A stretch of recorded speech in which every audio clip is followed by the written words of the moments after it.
Just around the corner, the National Portrait Gallery is also free. National Gallery holds the biggest and best collection of Western art anywhere in Great Britain. Good thing we're stopped. It's a lot easier to change the film. Sorry, giving your overall, but it's not done rewinding yet.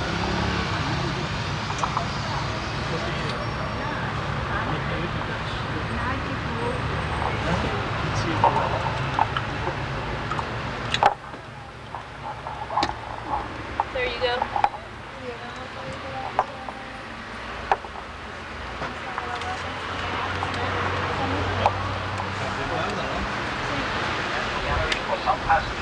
Straight ahead of us is the Church of St. Martin in the Fields. It's actually the parish church of Buckingham Palace. There is a little market there.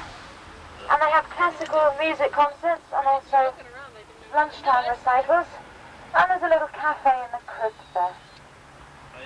On the right, from melted down French cannons, has been said that Landseer had never seen lions, and so he based these on his own Cocker Spaniels. At the base, the 4 plaques, also made from the French cannons, depict the Battle of the Nile, the Battle of Cape St. Vincent, the Battle of Copenhagen, and of course the Battle of Trafalgar, where he lost his life. On our left is the South African High Commission. And coming up to our right is the statue of a man on a horse, that's Charles I. Behind him, through the arch, is the home of Queen Elizabeth. Right at the bottom is Buckingham Palace. And the man on the horse, King Charles I. All measurements to London, all distances to London are measured from this statue.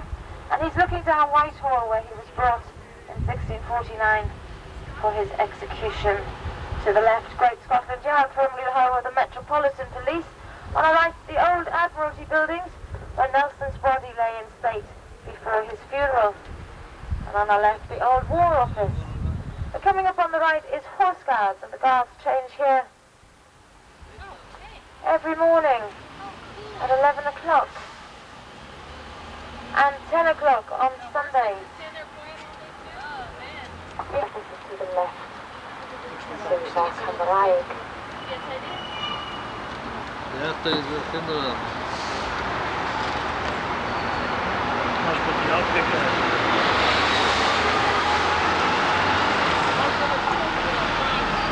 This logic goes a bit strange because number...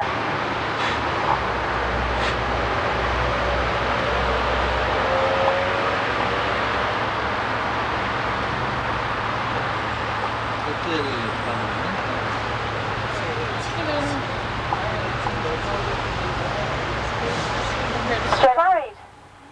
And there's a statue of him just ahead, looking over to the Houses of Parliament, which we will shortly be passing. So get your cameras ready. The Houses of Parliament and Big Ben. Just to the right is Westminster Abbey, where our kings and queens have been crowned since the 11th century. But coming up on the left now, the Houses of Parliament. And Big Ben, which is named after Sir Benjamin Hall, the Chief Commissioner of Works on the building of Big Ben.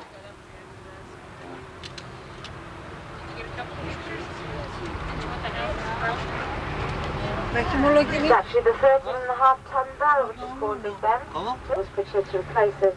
This is the House of Lords on our left-hand side. There are 1,000 lords, roughly 1,000 hereditary. Very attractive fountain it is too. And we will shortly be crossing over the River Thames into the area of Lambeth and Lambeth Palace, which is where the Archbishop of Canterbury lives. He is the spiritual head of the Anglican Church. The head of the church is the Queen. Just ahead on the right is the Thames House. This is the home of the MI5, the British Internal Secret Service. This is where James Bond works. What are you laughing at? If you look to the left now for those wonderful views of the Houses of Parliament and Big Ben, the flag is flying, which means that Parliament is in session. At the base there, the terrace where the MPs and the Lords have their restaurant and bar beneath those awnings, where they go out for lunch, Pretty smooth here. cup tea in the afternoon. Thank you.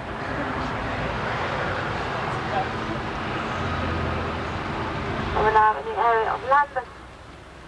At the top of the two pillars at the end of the bridge here are a couple of pineapples. Pineapples were considered to be very exotic when they were brought here in the 1600s, and they figure quite prominently in architecture in London. They were brought here by a man called John Trediscant. And you can find the grave of John Trediscant in the church just ahead of us on the left-hand side. It's the Church of St. Mary, Lambeth. And it's also where you find the grave of Admiral William Bligh, better known as Captain Bligh from HMS Bounty, the tyrannical man against whom Fletcher Christian led a mutiny in 1789. The church is now deconsecrated. It houses the Museum of Garden History, which is free to go into. And we have a stop coming up shortly if you want to have a look in there, or at Lambeth Palace, which is just on the right of us now. So this will be your stop. Our next stop will be for the London Aquarium.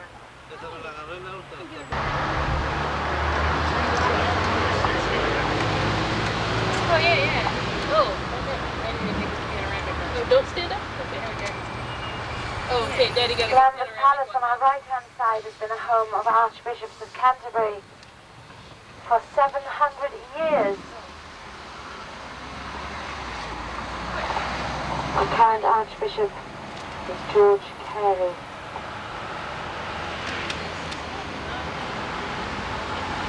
Also has the second largest private gardens in London, now to be buried in Blade and in Oxfordshire.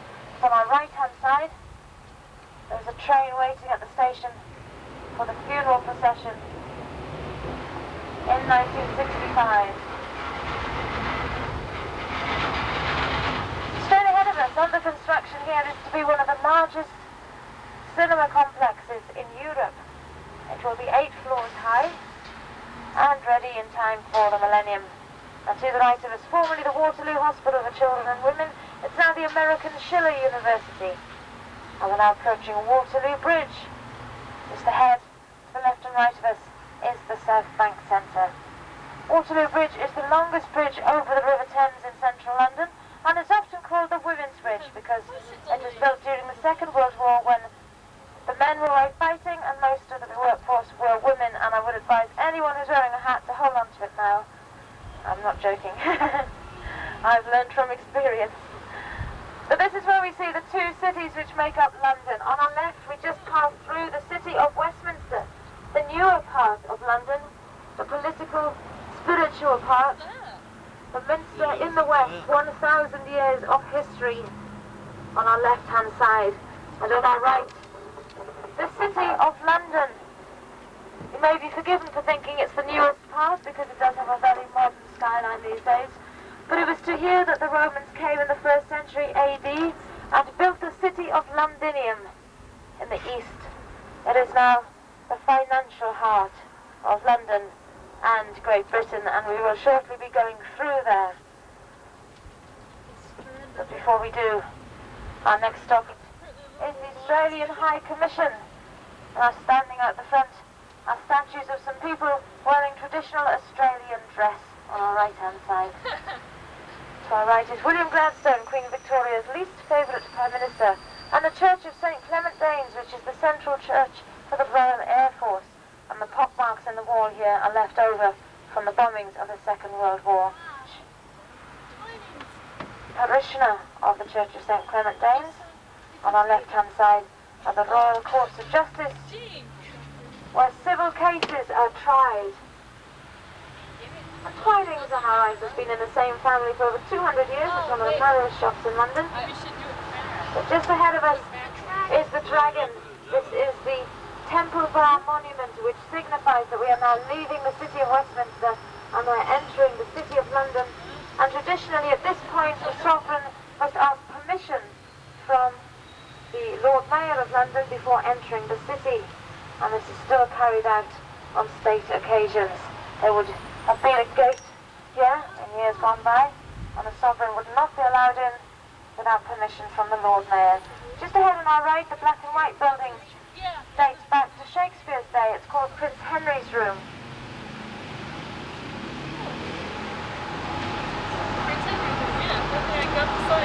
And coming up on our left-hand side will be the Church of St. Dunstan's in the west. I can see the clock outside St. Dunstan's. It was the first clock to have two sides, to have a minute hand and the minutes painted on it. And the statue is of a woman there, that's Elizabeth I, and it dates back to her time. It was made in her lifetime. The two giants above the clock are Gog and Magog, and they bang on their bells every hour, on the hour. Fetter Lane is on our left, where Jonathan Swift's Gulliver set out on his travels, and we're in Fleet Street, formerly known, sometimes known as Ink Street because of its connections with the British press. Dr. Johnson's house is up behind on the left-hand side. There's even a statue of his cat here, up there. His cat called Smudge, a very fine cat. On our right, the Tipperary, formerly the Old Boar's Head, is where Guinness was first sold in England. And on our left, the Cheshire Cheese, another famous pub, where Charles Dickens drank, and Dr. Johnson, Jonathan Swift, William Makepeace Thackeray, Mark Twain, and many, many more for 300 years. Salisbury Court on our right-hand side is where the diarist Samuel Pepys was born. And he was baptised in the Church of St. Bride's, which is coming up on our right. And it was after seeing the steeple of St. Bride's, which is another Christopher King on the Church of St. Bride's, and the Punch Tavern on our right, where the magazine Punch was born and named after the tavern. Those of you who are with me at Marble Arch will remember Tyburn and the Tyburn tree and all the many criminals who were hanged there. Well, they were brought from Newgate Prison, which stood down the road on our left-hand side, and on its side now stands the Old Bailey, the central court for criminal justice. You'll be able to see it at the end. It has a dome with a statue of Justice on top. It's a far more impressive dome straight ahead of us. It's the dome of St. Paul's Cathedral, Christopher Wren's masterpiece, which was built to replace the cathedral which burnt down in the Great Fire of 1666. This one was begun in 1675 and completed in 1710 during the reign of Queen Anne, where you can see standing outside in front, that's actually rather a flattering statue of her because she was in fact as wide as she was tall, apparently. The cathedral that was here before was actually larger than this one. This one is 365 feet high. There's a rather unique acoustic effect caused in the dome, in the Whispering Gallery. This is our stop for St. Paul's Cathedral. If you want to have a closer look, a couple of people getting off here. If you climb up to the Whispering Gallery and whisper against the wall, anyone on the other side of the dome will be able to hear you quite clearly, so be careful what you say.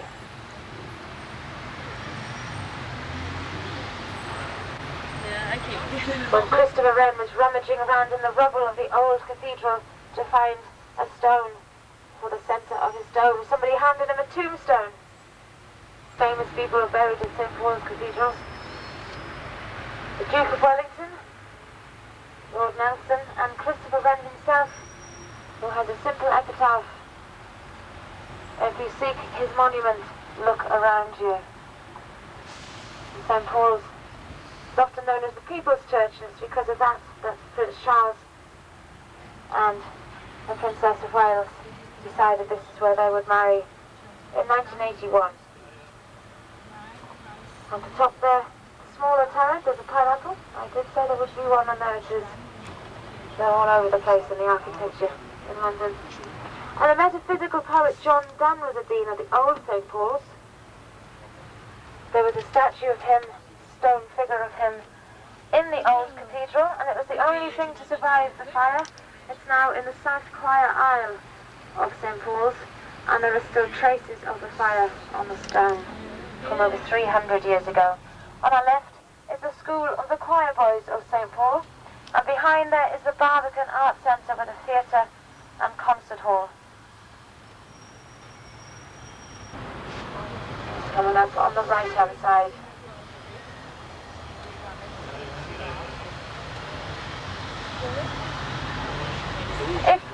get past, that is.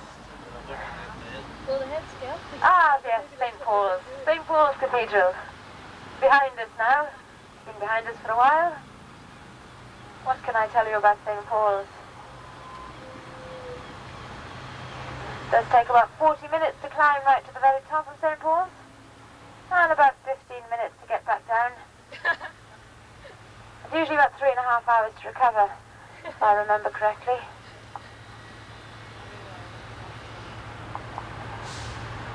Winston Winston Churchill. Churchill. Absolutely right. Winston Churchill was a great friend of Lord Bracken.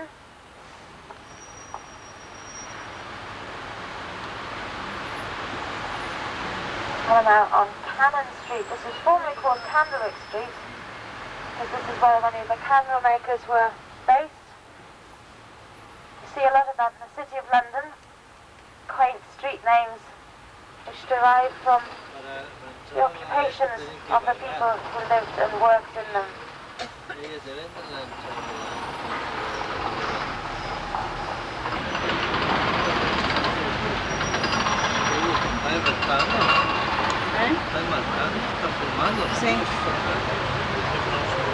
There are over 500 international banks in the City of London, 1 square mile.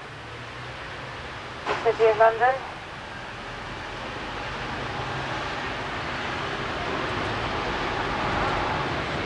There are more different Japanese banks in the City of London than there are in Tokyo, and more different American banks than there are in is traded here every single day.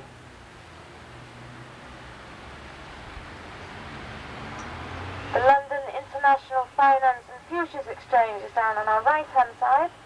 If you see people with brightly coloured jackets, there's someone up there with a red jacket, an orange jacket on the left. These people are working at the LIFI, the London International Finance and Futures Exchange. The orange jackets are people who are training. And these jackets were brought in to be symbolic and to replace the old pinstripe suits and bowler hats which were traditionally the symbol of the City of London. Down on our left is one of our more modern statues. It's a man with a mobile phone. There's 2 red jackets there, all the way down there you can see a red and orange jacket. All these people are traders. The green jacket on our right.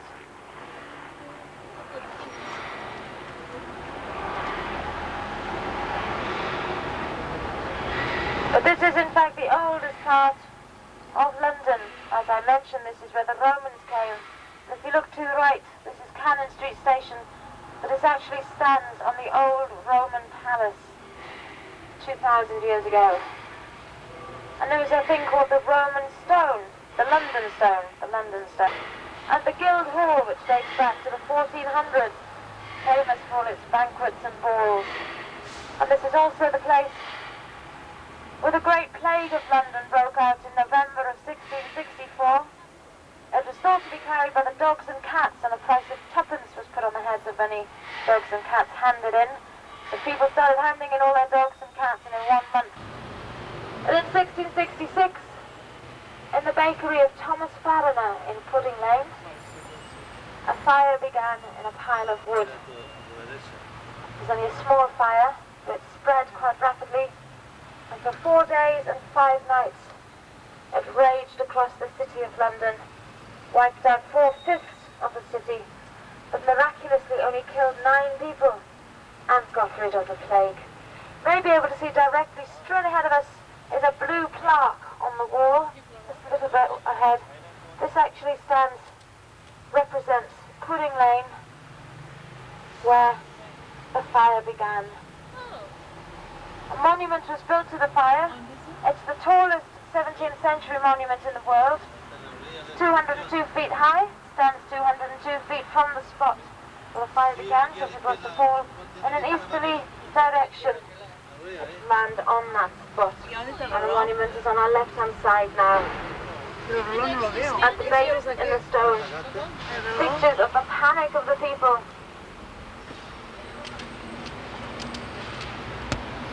As they tried to rescue their homes and their property. You can climb right up to the top there. Some wonderful views of London. from the monument. We're now going over London Bridge. On the opposite side of the river is Southwark Cathedral, where Shakespeare's brother Edmund is buried, and where John Harvard, who founded Harvard University, was baptized. To the right of it is a replica of the Golden Hind, Francis Drake's ship in which he circumnavigated the globe. But to the left of us, the bridge which is so often confused with London Bridge and called London Bridge, it is in fact Tower Bridge, and we like to think it's the most famous bridge in the world.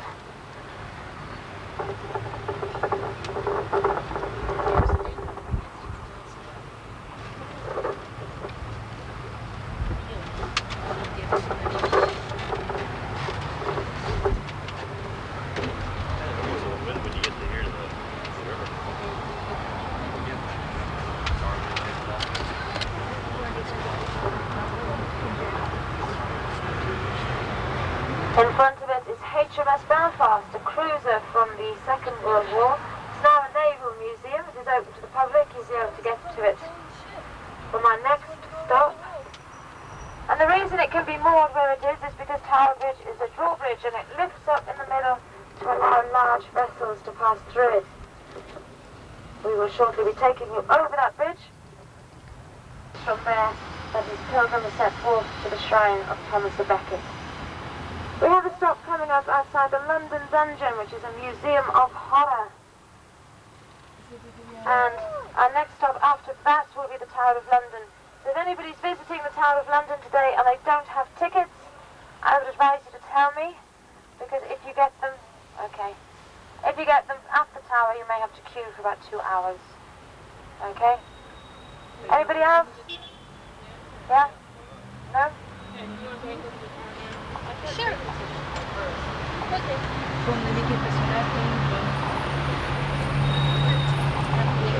We have someone who sells tickets. It just helps you to get in quicker. They don't cost any more. It just means that you can walk to the front of the queue and wave at everybody as you're going past. These queues do get quite long. And this is our London Dungeon stop. We do also sell tickets for the London Dungeon. I gotta get a picture. Fortunately, there are no queues there today. You wanna go in there?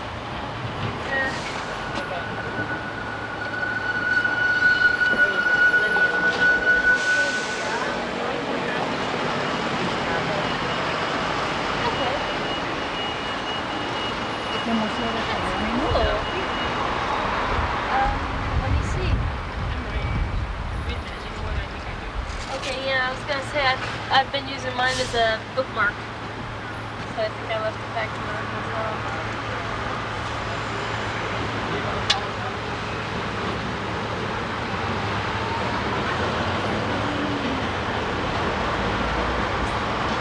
Oh, they haven't got an L train.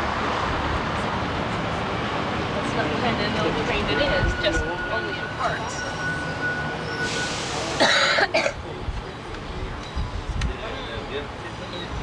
I mean, look at all the stuff that's been collected by my feet.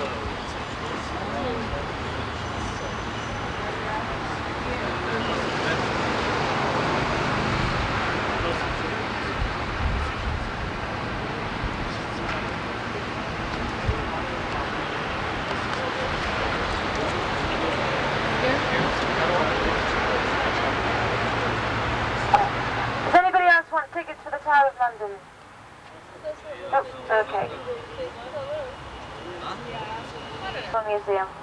On my left here is Hayes Galleria, with many shops and cafes and bars. Just through there, you can sit and take in some wonderful views of the river and the bridge and the Tower of London. We're sure to be taking you over Tower Bridge.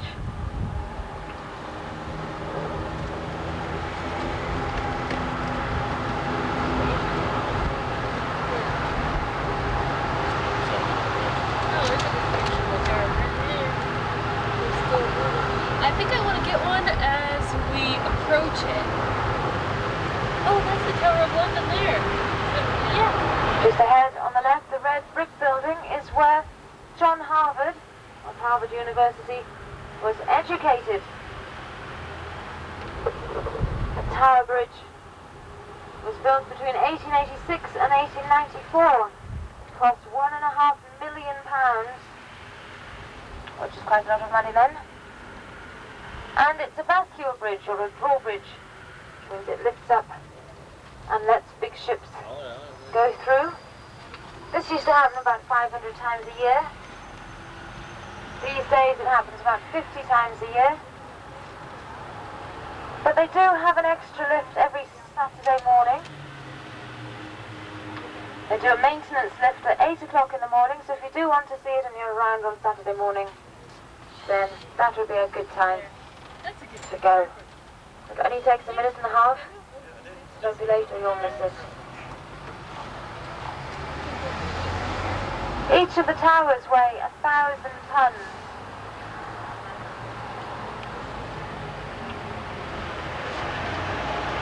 And it is in fact open to the public. There's the Tower Bridge Experience, which shows you how the bridge works,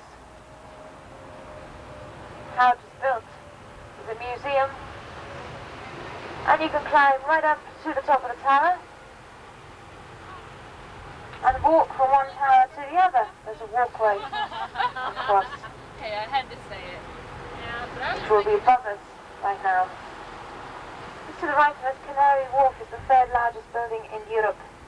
Formerly the largest, the tallest, I should say. Back to Tower Bridge. That's the entrance to the Tower Bridge Experience, and it was built on condition that it was in keeping with the Tower of London, which is on our left-hand side. Traitors' Gate at the base is where prisoners would be brought down from Westminster along the River Thames and into the gate and thrown into the tower to the dungeons, cuffed and tortured and executed. The oldest part of the tower is the centre bit, the 4 small turrets built by William the Conqueror. They're known as the White Tower. There are now 12 towers in all. And it's been many things. It's been a castle and a prison. It's been a mint. It's even been a zoo at one time.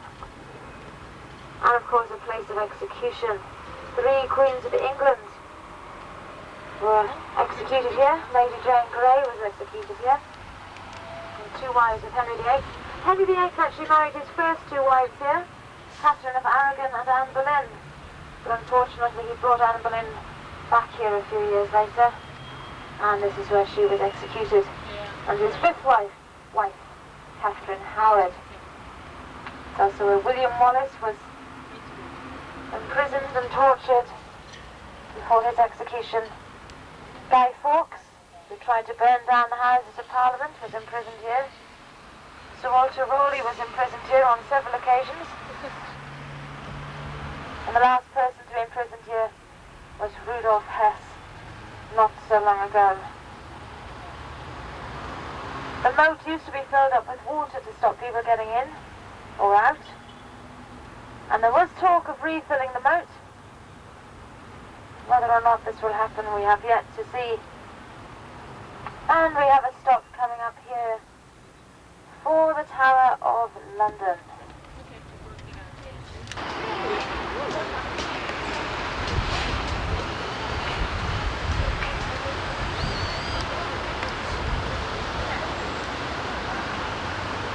Hay que decirle que tiene la famosa Torre de Londres, Tutti capo, donde ponían a los prisioneros. lo mataban. ¿De qué no sabrían? Vamos porque vamos a ir adentro.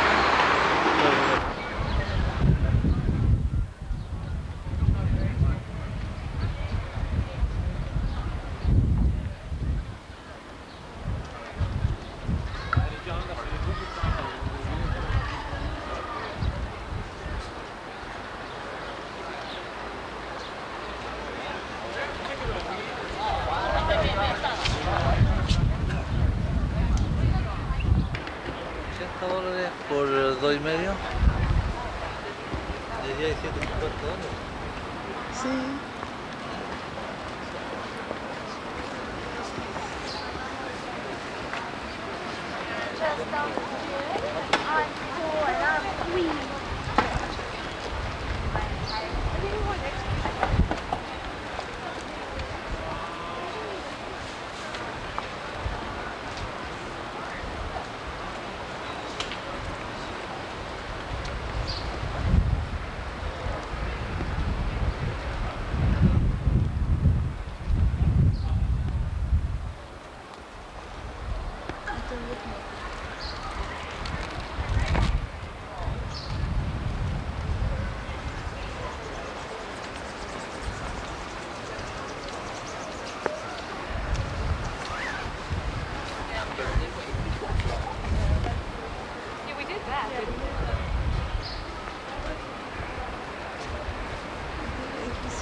incredibly proud.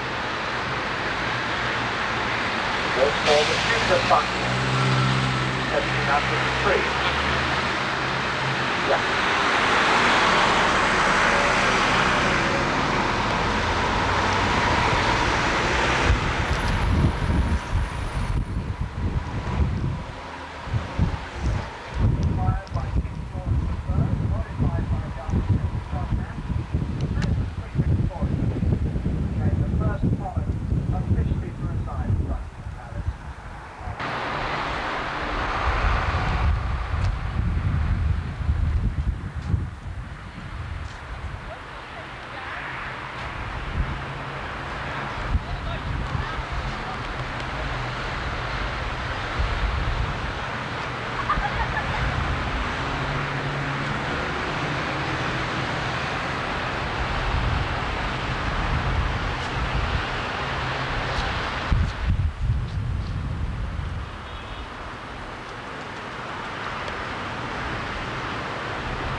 Entre l'Italie et le Chili. Ladies and gentlemen, welcome to the Stewards Stadium in Bordeaux for this match of the FIFA World Cup France 1998 between Italy and Chile. Voici la composition des équipes. Here are the team lineups. Pour l'Italie, for Italy.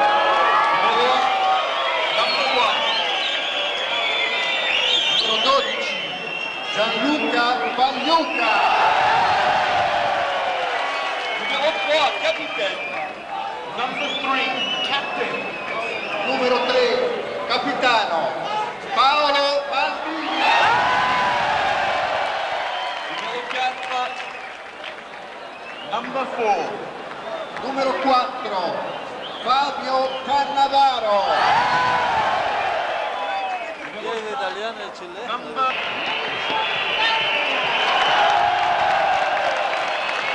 Number 3.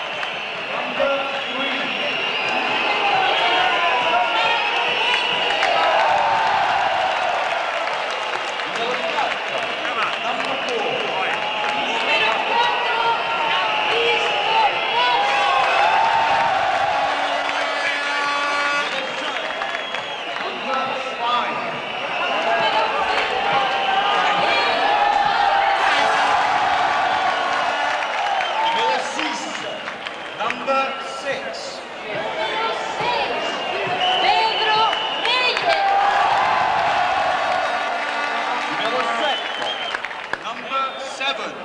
Número 7. Nelson Barragán. Number 8. Number 8. Número 8. Larente Acuña. Number 11. Capitaine. Number 9. Captain.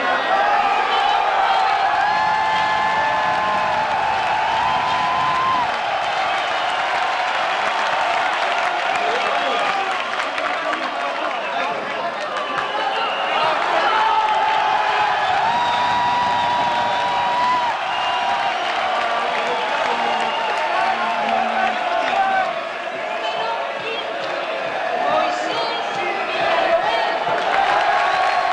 Villarroel. Number 20. Número 20. Fabián Stein. L'entraîneur et coach is El entrenador es Nelson Acosta. l'arbitre du match est Lucien Bouchardot. The referee for this match is Lucien Bouchardot du Niger, from Nigeria. Les arbitres assistants sont the assistant referees are Mohamed Mansour.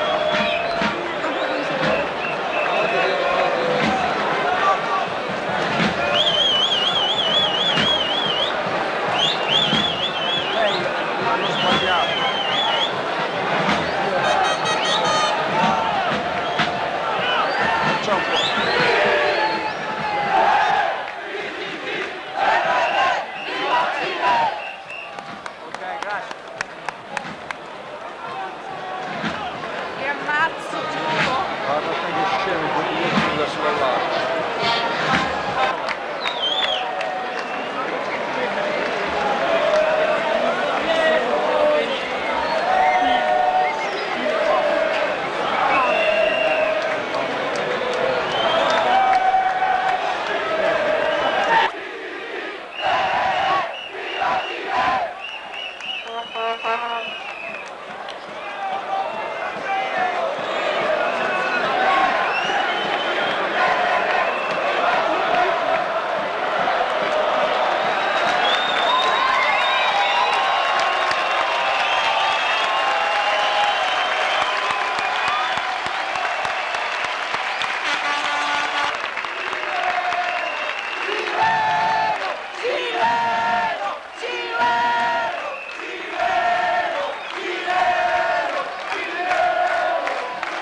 Mesdames, Mesdemoiselles, Messieurs, veuillez vous lever pour l'hymne national de l'Italie.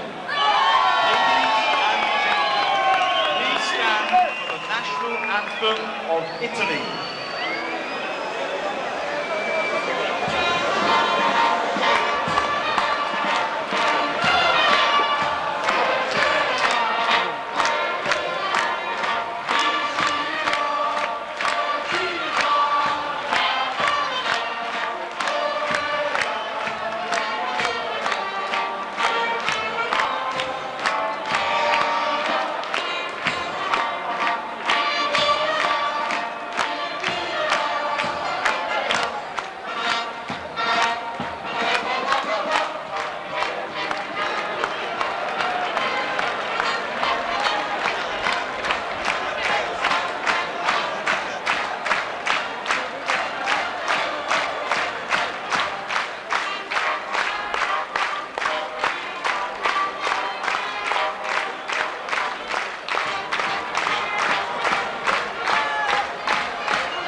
está Lionel. Se pueden acordar de usted y tratamos de enfocarlo lo más que podamos. El partido terminó y estamos tratando de conseguir un autógrafo. Pregúntale, háblale, yo lo firmo. Dile que, ¿qué le pareció el partido? Bueno, buenísimo. Sí, yo creo que tiene falta justa. Tiempo para cada lado. Sí, bueno, fue el primer tiempo. Nosotros jugamos el segundo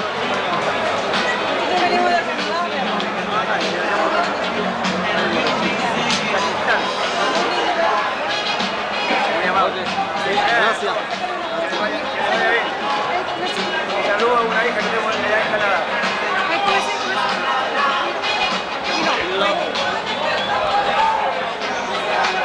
Vamos, sigue grabando, sigue grabando. Nosotros estamos en la sede.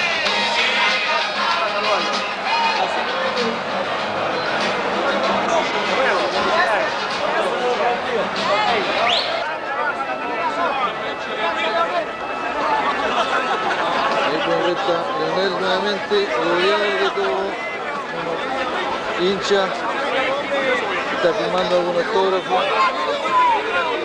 Jan este es un jugador de la Universidad de Chile, jugó en el campeonato del 62 donde Chile fue tercero.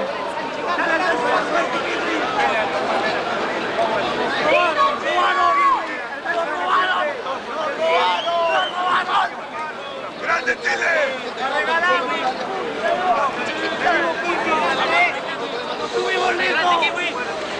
Está un poquitito canoso. Ya lo tienen aburrido de tanto mencionarlo.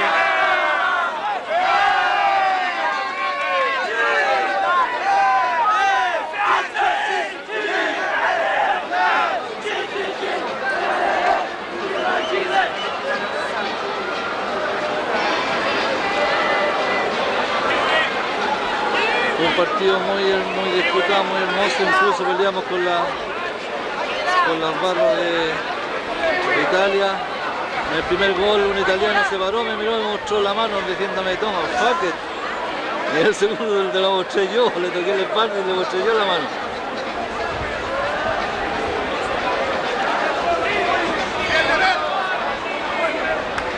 Aquí estamos en las finales ya, la gente está saliendo, se está retirando, como saben los chilenos, allá está el cabro amigo a nosotros, está señalizando ya, el de cabeza blanca igual que yo, vaya a ver que se parece a Virginia. Ok, ahora vamos a terminar, a Lionel lo siguen entrevistando, así que vamos a cortar off. Ahí está la bandera chilena. Nancy. Ahí está el estadio.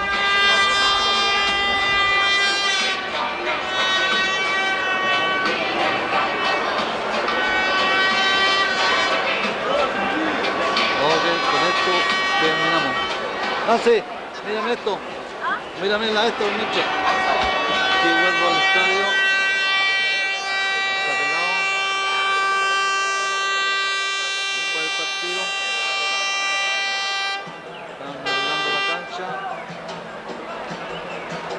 Parece que es uno de la delegación chilena. El estadio.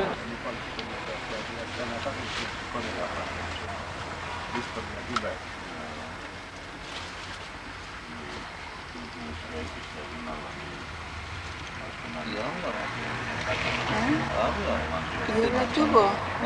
Ahora tuvo.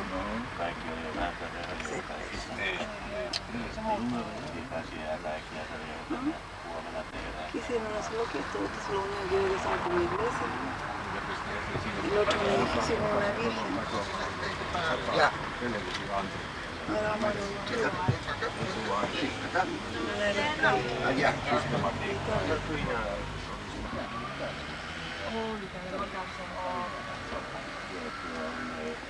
la vía Florencia y el tiempo en que fue esta acá.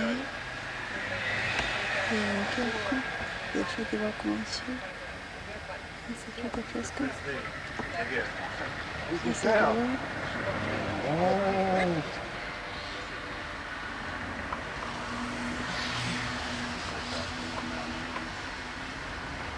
¿Será ya ni dividiendo, seguro? ¿Sería ya ni dividiendo, seguro? Espérate. Por alguna razón. Una placa de Giuseppe Verdi. Así va a quedar.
Y en lo que son cosas para manejar, no sé, que son Pietro Barberi.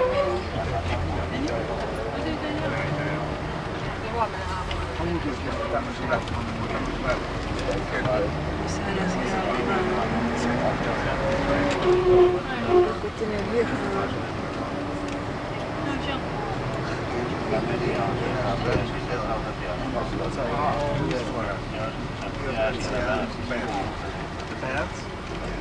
And the church was a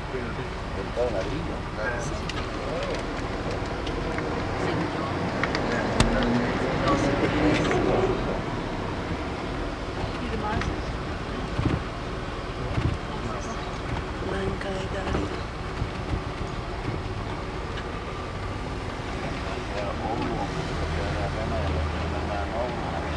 Quiere echarla esta que los bancos se pueden dar de alguna manera aquí.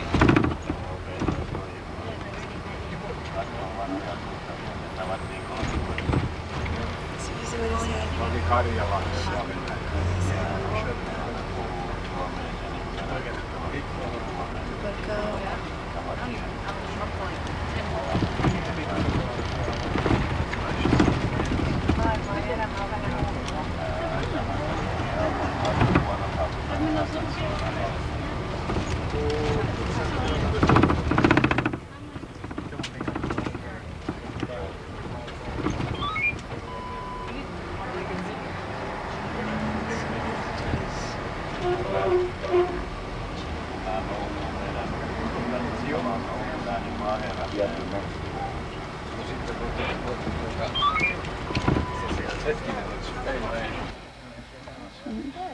en otro lado con programa.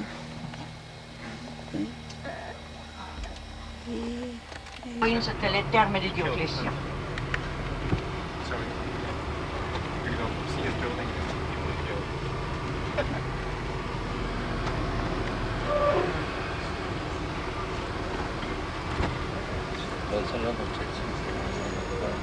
Here we are in the Via Nazionale, the National Street, one of the main shopping streets.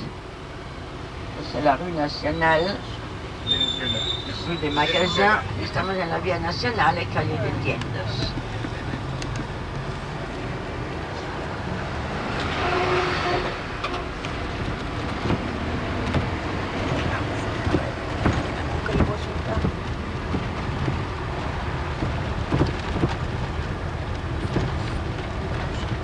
The Basilica of St. Mary Major, we are going to see now, was built in the 5th century on top of one of the 7 hills of ancient Rome, the Esquiline Hill. The real name is St. Mary of the Snow, for it was built after a miraculous snowfall in the month of August. La basilica que se dice Santa María la Mayor, el verdadero nombre es Santa María Nieves, Santa María de la Nieve, porque fue construida sur cumbre de una de las escales avec la porte murée, la porte santa, que nous avons tous les 25 ans pour le jubilé.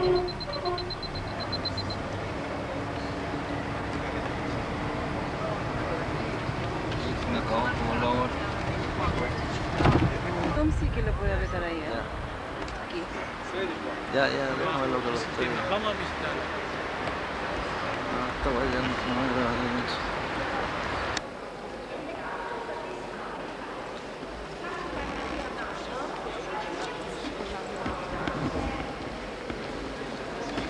Se regala l'oro della reina Isabel de España, la católica, al Papa. Se dice que el primer oro que viene de América. Y del Renacimiento tenemos también al lado derecho la Capilla Sistina, se llama, no era famosísima, sino Capilla Sistina. Y del Barroco, la Capilla Borghese, con estas pinturas arriba, pintura fresco con el monasterio que rodea la basílica. Hay también una cripta, unas reliquias de la sede de Belén. Por eso esta iglesia se llama un ratito si quiere visitar, la próxima visita será la Capilla Sistina, por explicar el francés. No se queden aquí. Ahora vengo, 3 minutos.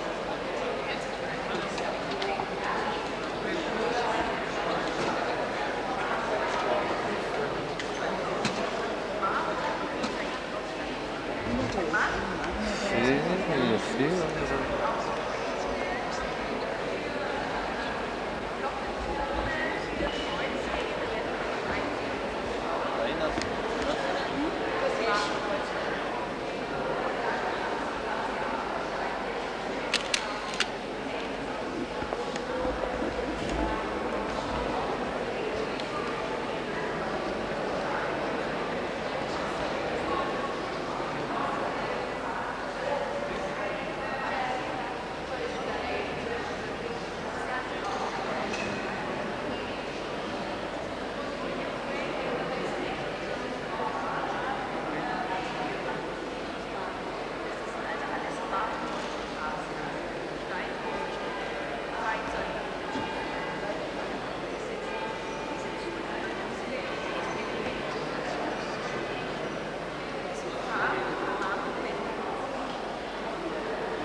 Fontana, que era el arquitecto de este Papa Sistina. Del otro lado tenemos otro Papa, otra tumba, San Pío V, su Papa por la batalla de Lepanto.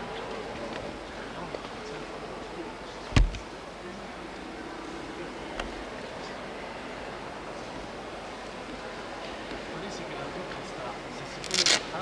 ver una cosa maravillosa. Entonces, la cosa más bonita que tenemos es la mirada allá de la catedral. Luego c'è la Santa Sistina, y la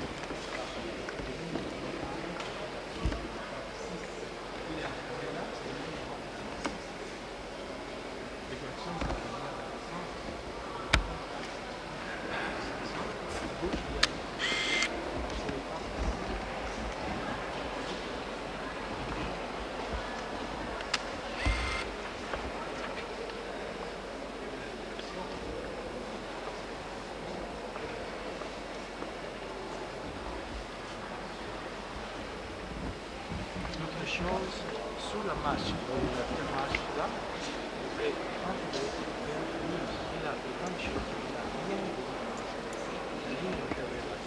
Bernini está enterrado bajo de esta escalera, no tiene nada, el que ha hecho tanto no quiso tener ningún.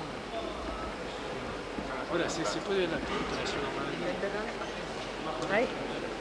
Ahí.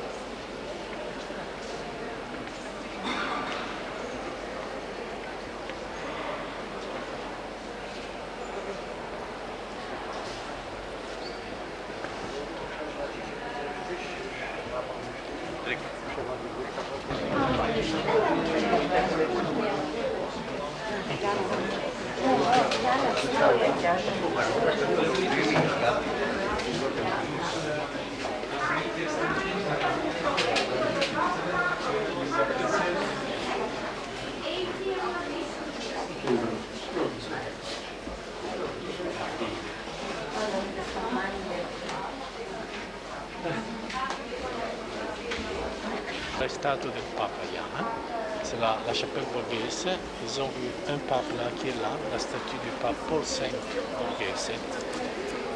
Hecha 50 años después de la otra capilla, más rica, el mármol de Carrara, el pórfido, el mármol rojo, y la piedra azul que está atrás de la icona de la Virgen, el altar mismo, todo es lapislázuli, todo lapislázuli. También es una mezcla de pintura, escultura, arquitectura, es típico barroco, muy rica también. C'est typique le style baroque, on l'a fait 50 ans après l'autre chapelle, la famille borghese sévère.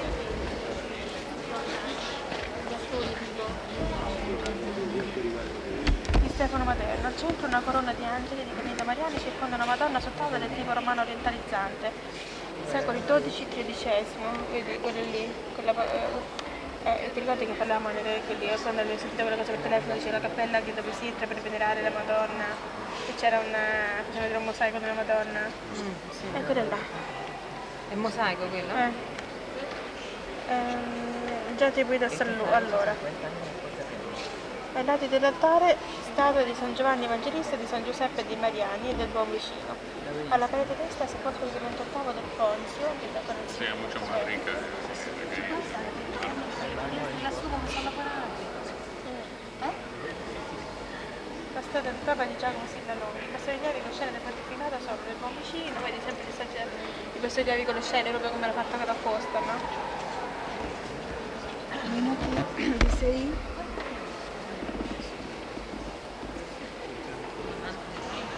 Dice ahí que no foto. No. Pero esto no es problema.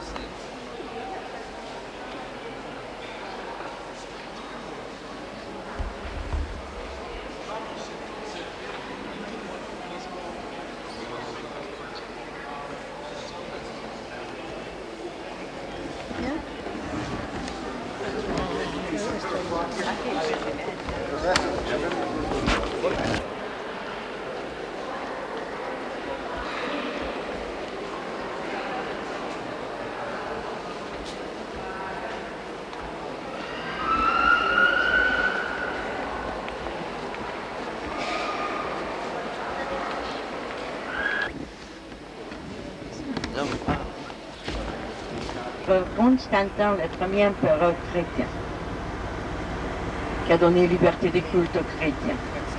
Et la cathédrale, quand on dit la cathédrale, c'est-à-dire l'église de l'évêque. L'évêque de Rome, c'est le pape. Alors on visitera la cathédrale, on visitera aussi les escaliers dont les gens montent en genoux. Después de la basilica de San Juan.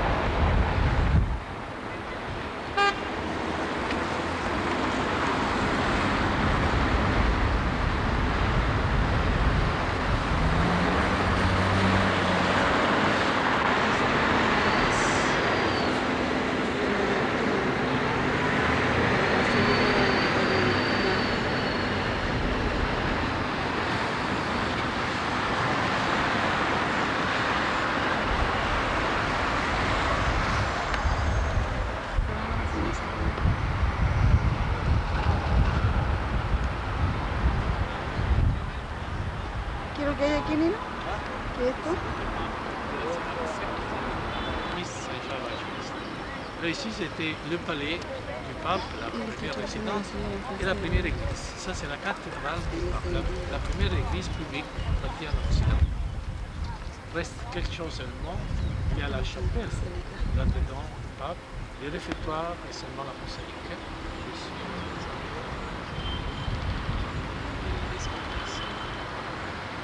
Ce côté, loin, la statue de Saint François d'Assise, ici, le frère, j'ai venu à pied d'Assise pour obtenir l'approbation du l'ordre des franciscains.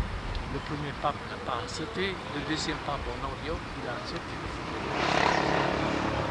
Avec les arcades, les remparts, la pauvre bien du troisième siècle. Algo importante tiene la puerta. Empieza a escucharte, le comentan.